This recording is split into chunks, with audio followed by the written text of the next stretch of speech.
Terima kasih Anda masih bersama kami. Pemirsa, Pemprov Bali telah mengucurkan anggaran untuk membantu koperasi yang terdampak pandemi COVID-19.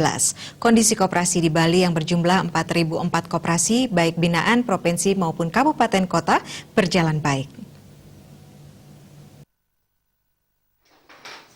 Kepala Dinas Koperasi dan UKM Provinsi Bali, Wayan Mardiana menyampaikan, meski tidak luput dari dampak COVID-19, dampaknya tidak terlalu parah dibandingkan dengan UMKM di Bali. Koperasi dibangun dari anggota, oleh anggota, untuk anggota. Jadi maju mundur koperasi tergantung dari anggota.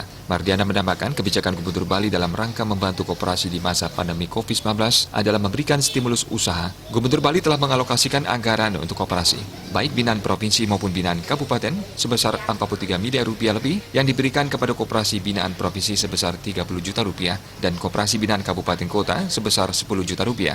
Saat ini stimulus baru terrealisasi kurang lebih 16 miliar rupiah lebih atau kurang lebih 1.300 koperasi memperoleh stimulus. Jadi sepertiga dari koperasi yang ada di Bali telah menerima stimulus. Menurut Mardiana, stimulus ini merupakan tahap terakhir. Tidak ada lagi stimulus lanjutan dari pemerintah karena banyak koperasi yang tidak memanfaatkan stimulus ini mengingat tidak terkena dampak COVID-19. Tidak semua koperasi mengajukan permohonan yang menandakan koperasi bersangkutan sehat.